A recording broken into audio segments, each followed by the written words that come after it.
The true CEOs don't behave that way. They actually respond to us better. They are true human beings. They treat us well. They don't have arrogance. They're calm, patient, but realistic.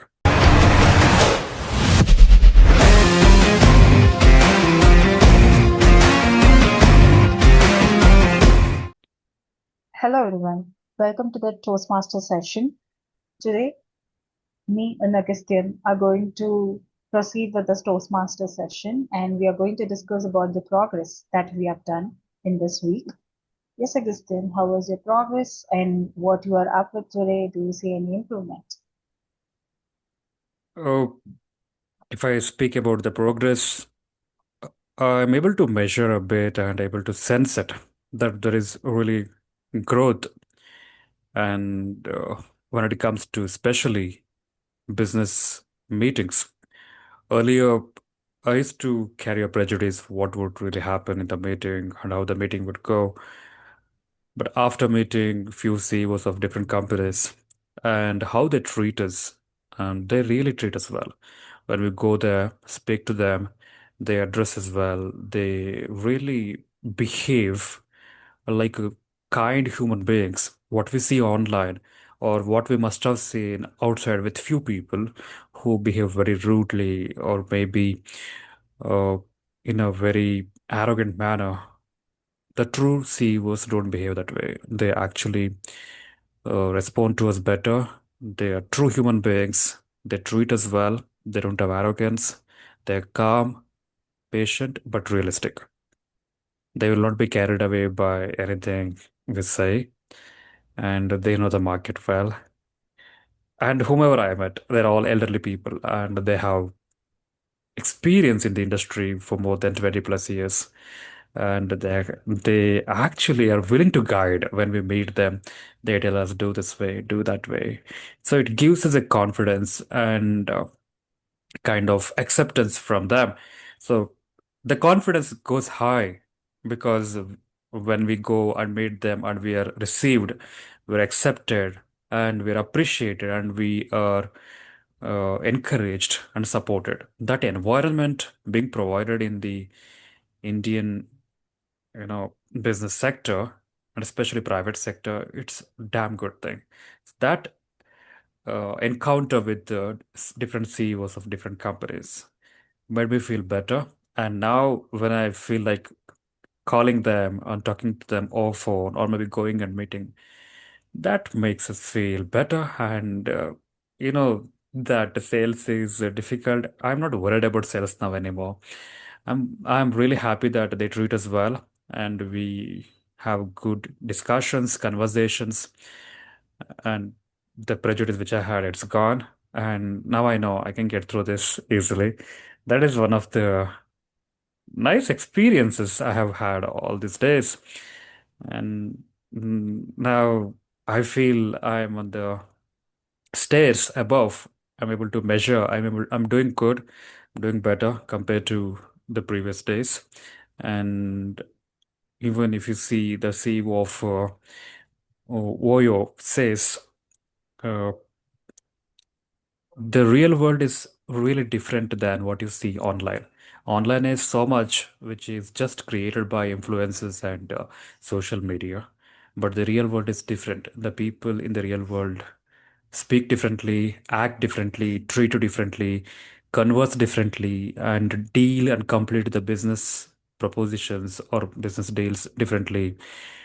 All these things are real in the outer world, and having real connections, communication with those people makes us more grounded, uh, more humble, and more realistic. That was my experience, and I'm happy overall. I'm happy.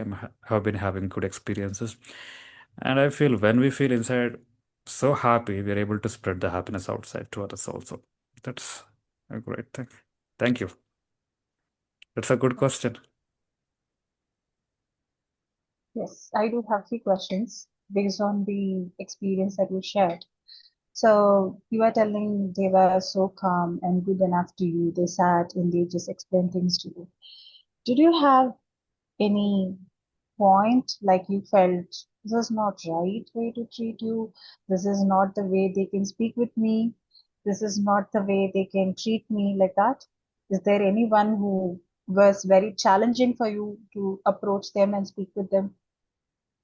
Actually, I have developed a mechanism with myself. I don't let people treat me low or bad. If somebody's treating me badly or I'm not feeling okay, I just tell the person directly, this is not the way to treat me. And and I make sure that I know actually through our body language and voice, we actually tell others how to treat us. That is the fundamental thing. So the moment start speaking to them, I really introduce myself well with a high note and good voice and a good body language and a firm handshake. And these things make me a better communicator and people treat me good. So far, I've never come across a bad discourse or a bad communication with those people, and they didn't try to treat me bad or badly. And in case if I sense that somewhere that somebody's trying to treat us low or bad, I think immediately what I do is increase the defense. So try to make sure that you're not less and you're not supposed to show yourself less that the other person takes you for granted and treats you less. So don't give him a chance to do that. And on what ground does can a person do that? I don't think there should be a ground a person can take you for a ride or take, treat you lower. I don't give a chance to person to do that. If in case people try that, I'm damn sure that I won't let it happen and I give it back there itself on the place. I make sure I give it back there itself. So the person feels that it is not worthy to treat somebody low, and the person will regret treating me lower. I don't know. I developed this kind of attitude to if the person doesn't treat well, to tell it to his face. It's not the way to treat a person. You are a young person who go and approaches and it's a very new thing for you. That time, what and all things you learn from the opposite person? You said they are very experienced, they have 20 or 25 years of experience. So the learning that you picked from them, which helped you. One thing is they're calm and Mhm. they know the things well. They don't rush and they look in the eye and talk. I also sensed when they're not sure of something, they don't look in the eye and they look here and there. And they're very sure they look in the eye and talk. They don't feel that insecurity. They're ready to help. They're ready to help, ready to collaborate. That goodness I saw in them. Calmness they have mastered after having experience of business. I think even they struggled through their business because whomever I met, all are entrepreneurs and they built the business on their own. So they have struggled. They've gone through the hard times. Now they're okay. And recently, whom I met, the person's two children, two sons, both are not into his business. They're not interested in his business. When I told him, I want to teach my students about business, the tactics, and how to handle all this, business proposals and conversations and negotiations. He said me, you can't teach them. You can't teach them unless and until they want it. That's the major thing we do. We try to teach them and students don't get it because they don't want it. They want something else. That is the main reason why teaching is going becoming a failure. It's not happening properly because students want something else. He gave an example of his own two sons that he wanted them to pursue his business. One guy went into aerospace, another guy went into engineering. Then he understood that he was trying to force his children or sons on his business, and they had different calling. They had different desires. Then he told them, okay, you go ahead and do what you love to do because that's where your calling lies, or maybe you desire that most. Go ahead. I'm not going to force you to come into this business because you don't like it, because business is a difficult thing. Then he told me, you can't actually teach business to students. That's something. Struck me badly. I agree. I agree to that point, actually. I think experience teaches them more. Yes, experience is a damn thing. It teaches and makes us feel convinced about that we learn in the real world. So, any more questions? Today I'm in the But hot seat. today we were in the hot seat. Yeah, Yeah. So professionally, you have said that what's your personal thing that you see yourself seeing changes in that? I didn't get you. Sorry, what is the question? Professionally, you said that you have gone through these many things and you were able to experience being a frontline person. Mm-hmm. Likewise, like personally, whatever changes is happened in you, that's my question. Uh, Let me tell you, there is a lot of pressure of life, what is going to happen. That is the first thing.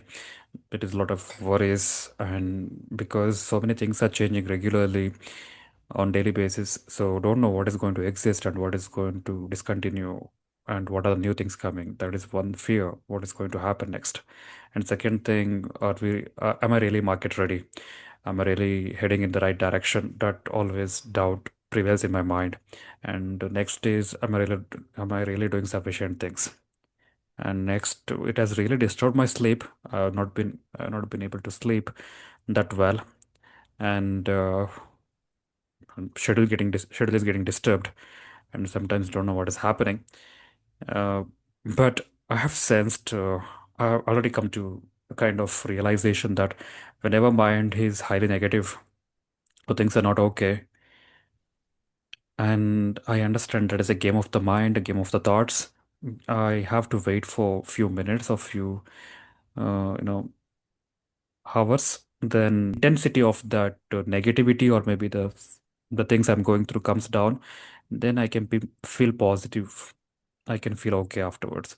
That I have discovered in me. That when things are not okay, if I'm able to calm down and relax, that negativity goes down and I can bring up my positivity.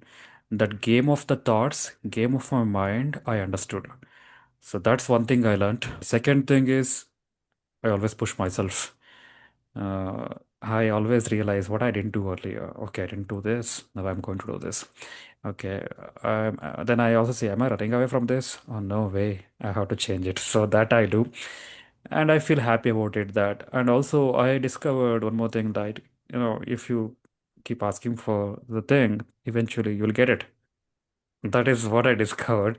And yeah, in the process, you may feel like it is difficult to ask multiple times, but you need to persist because I keep telling others you should do, then I myself am forced to do this now. So, yeah, ego goes away, then all pride goes away, then you become just a normal human being and just want to get the things done. And so many things do exist in the mind and they don't exist in reality. That I have understood. But again, game of the thoughts and mind that keeps playing here and there.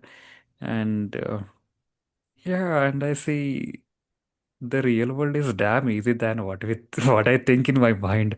My thoughts are so negative or maybe so uh, prejudiced and so horrible that they are more horrible than the reality itself. Reality is actually that can be handled and that can be dealt with. This is what I realized. But still, suffering doesn't leave because the change or rewiring of the brain doesn't happen within a few instances. It takes a really lot of time to rewire the brain and rewire my thoughts, but I am able to sense that I'm able to handle myself in the very horrible situations. It's good to know. I hope everyone will get help from your conversation that we had today. And we are also understanding Ye- perspective this way. Actually, I tell others, And right, they will do also, that, do this. Yeah, now yeah, I'm actually practicing that. that's good. You can understand our pain point as well. Yeah, I will definitely understand. I don't push people now very hard. Thank you, Augustine. It was very good thing that we discussed about. what is the process you have done, and how you got impacted, the personal things. All these things would help the audience as well. Thank you. Thank you, Mula.